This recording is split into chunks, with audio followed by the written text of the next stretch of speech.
Hey everybody, welcome to my channel. Well, happy Rapture Plus One Day. So anybody have friends and family go missing? Any viewers, subscribers go missing? Anybody? Bueller? The funny thing about the Rapture thing is that's not even biblical. That was thought up in the early 19th century, the early 1800s. That's when they thought this thing up. And I follow, biblical scholars on YouTube. I also was raised in a Unitarian church. We actually studied the Bible. But, obviously this wasn't going to happen. Most people probably realized that. And if you were expecting it to happen, now you're, upset and maybe you've given yourself a headache worrying about it, you can always take this. So anyway, enough silliness. Let's move on here. So today, what I'm going to talk about is actually staying sharp. And by staying sharp, I don't mean necessarily using a sharp lens, although sharp lenses are nice. But of course, there's a lot of sharp lenses these days. It's really hard to find a horrible lens. That used to be a thing. Like some kit lenses back in the day, not so great. Kit zooms mainly. Kit primes were generally not bad. Maybe you had to stop them down a bit, but they weren't horrible. But a couple of interesting things. This might be apocryphal, but I read once where, this is back in the days of film, where National Geographic, they sent a photographer out on assignment. And then they got the film back from that assignment. The first 2 or 3 rolls of film were kind of if that photographer had not been out on assignment in a while. So, and of course, back in the days of film, if you were going to keep going out and shooting, you had to buy your own film and develop it and so on. So it's not like when you went on assignment and you were like constantly shooting. The other thing is this is going back to kind of the dawn of the digital age, or at least the affordable digital camera age. There were these digital cameras back in the 90s that were, they were based on Canon and Nikon bodies. They were ridiculously, I think Kodak had them, ridiculously expensive pieces of equipment. So not very many people, individual photographers, owned those things. There was a guy, his name was Ron Eng, and he published a book, and he updated this book every year. He'd come out with a new edition every year. It was called Sell and Resell Your Photos. He also had an email newsletter. Unfortunately, he passed away quite some time ago. His website's no longer up, and the books have gone out of print.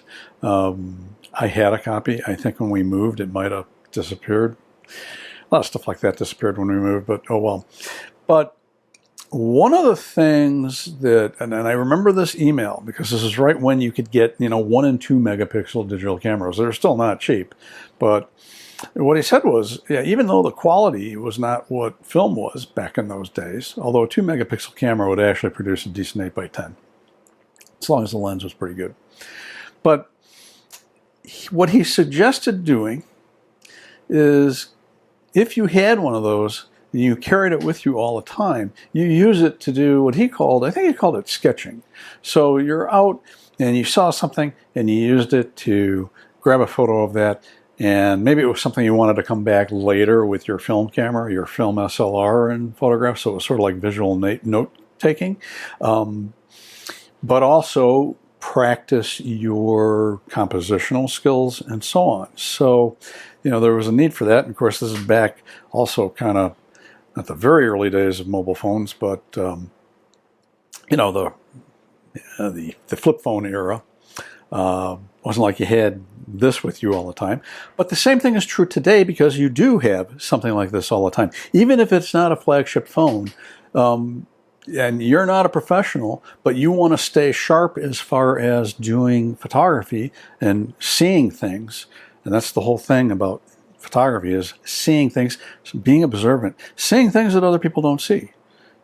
Seeing something and taking a picture of it and having somebody go, wow, I would have never have thought of taking a picture of something like that. But it turns into a cool picture. So, you know, and with a phone, I mean, if it's a good enough phone, that photograph might be all you need. And also, you know, you may have times when you are doing something else or you're waiting for something, right? You know, whatever it is, you dropped off your, you know, your spouse or partner or whatever to do for something. Maybe you only have one car. We only have one car. And then you've got, you know, half an hour of nothing to do. Go out, take your camera, practice, stay sharp. So yesterday, I actually had to get the tires rotated on our Kia EV6, which is only the second time I've had to have that thing serviced. Coming up on 2 years of having that thing, and our total bill for service is $56 for two tire rotations. So cool. But our mechanic is right off of Madison Street in the main drag through Forest Park. And so I took my, where is it? So I took my GX9. And while I waited for them to rotate the tires, it still took, it was really only a 45-minute thing. But I walked around and just looked for things to photograph. And actually concentrated on trying to see unusual things, or at least eye-catching things that maybe you wouldn't think about photographing. Now, the funny thing is, I ran into a subject of one of my photographs from a year ago while I was doing that, and that was Chef Paco. Here's Paco. He and his, I think it's his nephew, were out cleaning up in front of their restaurant. Yeah, I waved to him and he waved back. I went over and said, hey, let me grab a picture. And I did. I said, hey, do you mind if I use this on YouTube? He said, oh, sure, go ahead. The papers that I work for have an annual issue it's a magazine called Eats, and it's about all of the restaurants in this area. So I actually did not common, I do this for a newspaper, but it was a setup shoot with Chef Paco and several other chefs. And we used a kitchen of a business. Their sole business is renting out the kitchen. So like caterers and so on use this space. Nice kitchen. So we got them all into the kitchen, did a bunch of shots, did individual portraits, but we did a group shot. And that went on the cover. Here's the cover. And Paco is a chef at New Rebozo Restaurant in Forest Park. And if you're in the area, if you're visiting Chicago, it's worth coming here and going to New Rebozo because it's some of the best Mexican food around. And I will put the link to his website down in the description. Anyway, moving on. So then I walked around and grabbed some shots. And I got some kind of interesting and unusual, what I thought were fairly interesting shots. But whether or not you do, you're still practicing and you're still developing your eye. And actually, the less experience you have in photography, I think the more important this is. I'm out photographing fairly frequently. I get several assignments a week from the paper, so I'm usually staying pretty sharp just from that.